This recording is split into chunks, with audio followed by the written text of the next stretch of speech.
And hello again. So, been well over a month since we posted anything, and even from today, this will probably be a couple weeks span on this video, but want to go and get the start of it. We have officially had our first, I want to say major issue with the truck, but issue that's going to need service. Something you were blaming me about. I didn't totally blame her. Yes, you did. You blamed me. You said I had to have been doing something wrong. It was the most logical solution at the time. So I've been traveling a lot lately. And so I got the work car traveling with me. So Shanna's taking the truck. And while I'm out of town on the last couple trips, she's like, every time I turn the truck off, it's popping up and saying there's some security issue and some battery issue. I haven't seen it, so I'm like, okay, you got to be doing something different with something you're turning on, an option you're clicking. Got to be something separate. So today's Christmas Eve, so I'm actually home for a little bit. No work to bother me, so I was like, okay, I need to go see what's going on with the truck. Turned it on, everything seemed normal, and then I turned it off. And did it to him. And what triggered me to come out here and do this too is, if you follow our channel, you know we're big Keep Your Daydream fans. And we were watching that, and they had the same message on their truck. Theirs was for a different reason. I mean, they've had 150,000 miles. They'd put new batteries in. There was a loose cable. But it was the same message. So Shanna's like, see, that's what the truck's doing. So I came out, and that's when I checked it, and sure enough, it is. So I'll go ahead and start the truck up and show you what it's doing.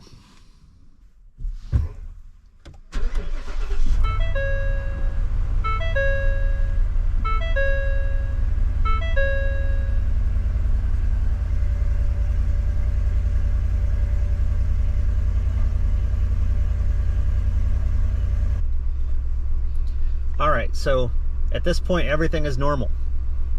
CarPlay's working, all the other stuff. So it's not until you go to turn it off.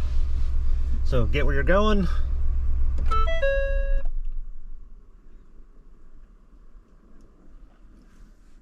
And we get this. Oh, that went off quick that time. Yeah, the other one didn't. Then also, you get this message.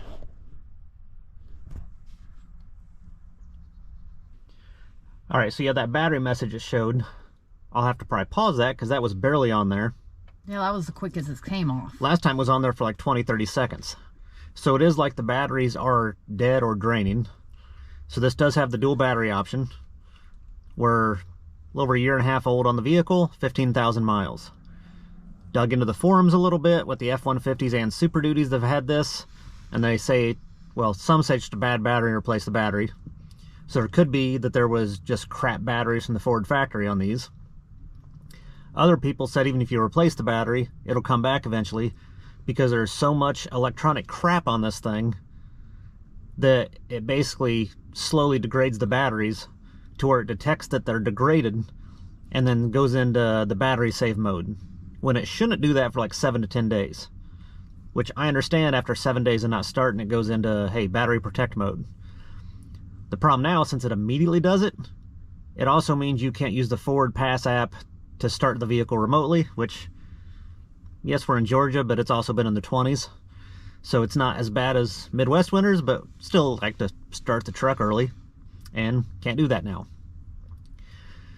So since I am under warranty, I'm going to take it back to the Ford dealer this week, but today's Christmas Eve, so today and tomorrow's out, so end of the week, I'll call them, see if I can take it in. And then I'll update you guys once they come up with what they claim that it is. And then we'll go from there. But uh-oh, I was telling you. Shanna, big butt. Yeah. Okay. I was telling you that it didn't come on the day I went to the doctor. So that was a longer drive. Yes.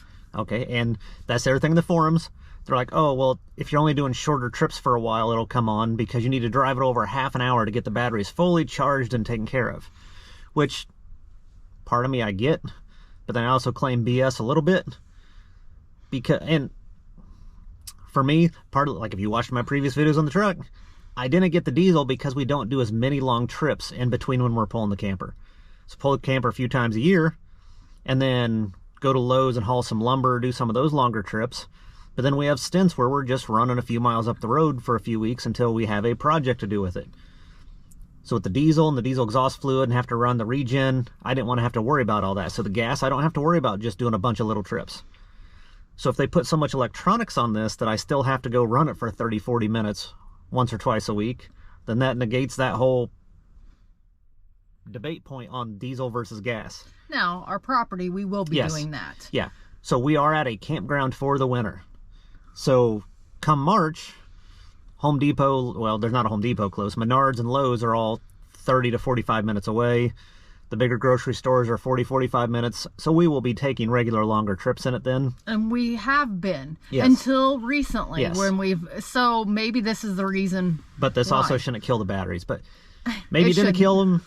Maybe there's some firmware thing. I don't know. But I'll get it scheduled, take it in, and then we'll update you guys on what we find out. And it wasn't my fault. It's not. We've established it's not Shanna's fault. We're past that. It's not Shanna's fault. Trying to blame me. I've admitted it's not your fault. We will see what Ford says. So we'll update you guys shortly.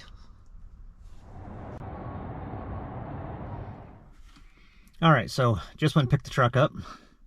They had it 4 days, but New Year's was in the middle of that, so really took them 3 business days, I guess, depending on when they closed on New Year's Eve. But the culprit, they said, is the battery, which kind of expected that. So that brings up a few questions. First thing I asked them is, did you replace both batteries? Because I have the dual battery group.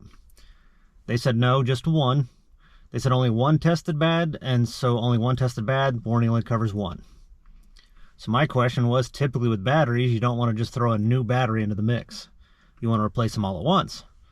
When I asked about that, they said, no, you don't need to do that here because the other battery is so new that it won't affect it. Of course, my counter to that would be, if it's so new that it doesn't affect it, then why is the first one bad? They were the same age, one died, so obviously they're not in fantastic condition. Could be a fluke, but also we're in Georgia.